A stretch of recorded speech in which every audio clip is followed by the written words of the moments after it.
бозам салому дуруди бепоён дӯстдорон ва ҳаводорони шабакаҳои иҷтимоии рӯзномаи Хатлон ва махсусан забономӯзони рӯзномаи Хатлон. бо шукргузорӣ аз фазои сулҳу субот ва истиқлолияти давлатӣ акнун расидем ба дарси сеюми забони англисӣ аз рӯзномаи Хатлон.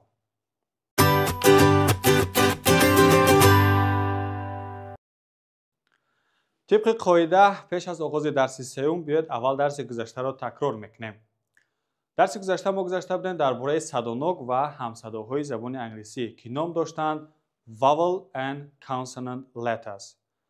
ва биёед акнун каме онҳоро такрор мекунем ва мин баъд мегзарем ба дарси сеюм.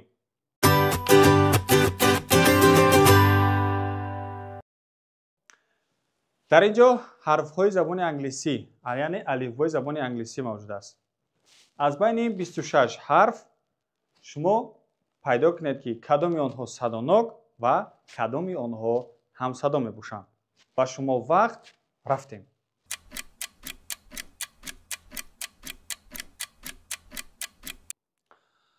хуб, ин буд алифбои забони англисӣ ва акнун биёед якҷо ҳарфҳои садоноки онро пайдо кунем.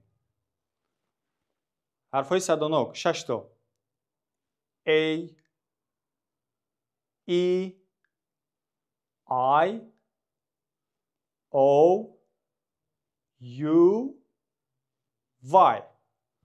офарин. умедворам ки шумо низ ҳарфҳои садонокро бо ман дуруст ёфта бошед ва боқимонда аз ҳарфҳо чуноне ки медонед мо дарси гузашта гуфта будем ки алифбои забони англисиро ба ду гурӯҳ садонок ва ҳамсадо ҷудо мекунанд. аз ин хотир 6 таи он садонок ва 20 ҳарфи дигар бошад ҳамсадоҳои забони англисиро ташкил мекунанд. ва акнун биёед мегузарем ба дарси сеюм.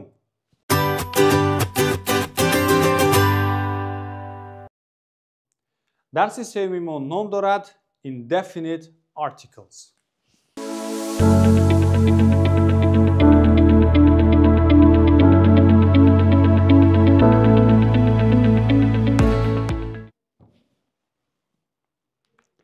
indefinite article яъне артиклҳои номуайянӣ a ва n.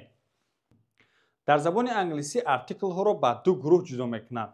яке definite article яъне артиклҳои муайян ва дигаре indefinite article артиклҳои номуайян.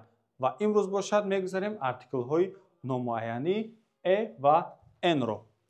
хуб, артикл ба чӣ хотир истифода бурда мешавад? дар забони англисӣ мо артиклро пеш аз исмҳо дар ҳолати танҳо истифода мебарем. мисол, агар исм дар ҳолати танҳо бошад, пеш аз он артикл истифода мебарем. ба монанди a book, a pen, an apple, a box. хуб, дар кадом ҳолат a ва дар кадом ҳолат n-ро истифода мебарем? дар ин ҷо саволе ба миён меояд. ва акнун дафтарҳои худро мегирем ва қоидаро менависем.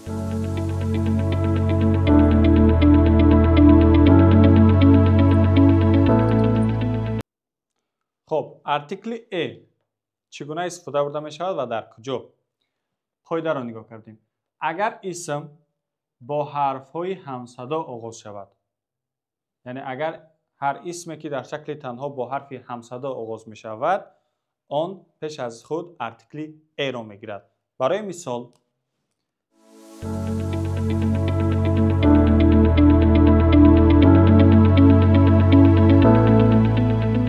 нигоҳ кардем. ин ҳарфҳо, ин калимаҳо пеш аз худ оғози ҳарфи онҳо бо ҳарфи ҳамсадо аст. ҳамсадои b, d, c, f ва r. ин ҳарфҳо ҳарфҳои ҳамсадо мебошанд. аз ҳамин хотир мо пеш аз он артикли a мегузорем. ва ин мешавад book, a book, китоб, яъне як дона китоб.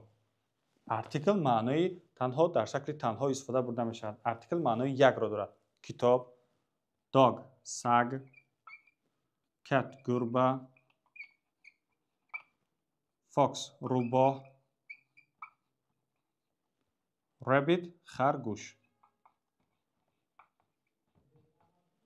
хуб, ин буд артикли a ва мо боз дорем артикли n. артикли n дар куҷо истифода бурда мешавад? اگر اسم با حرف‌های صدانک آغاز شود در این حالت ارتیکل n میگیرد. مثال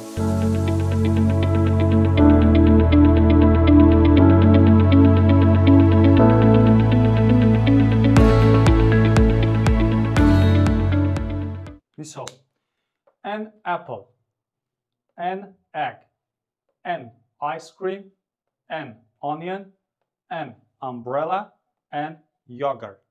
یعنی آغازی اولی حرف این کلمه ها با حرف های صدانک سر شده است.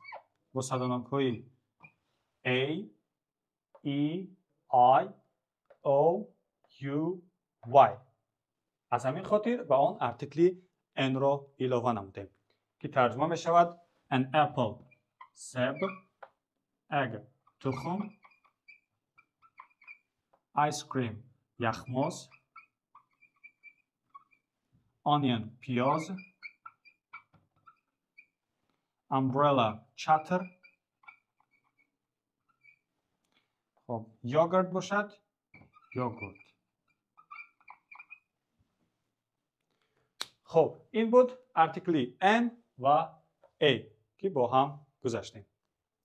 برای پراتر از خود کردن موضوع امروزه خب 5 کلمه با ارتیکل n و 5 کلمه دیگه با ارتیکل a در زیر با ما در کامنتاری با ما نویسید و اگر کجای نفهمه باشد اینجوری میتونید در آنجا با از ما سوال پرسید و من نوشتجات شما را تفتیش کرده و سوال های شما جواب خواهم داد. با روزنامه خطلان بودن رو فراموش نسازید. تا درس های دیگر خیر.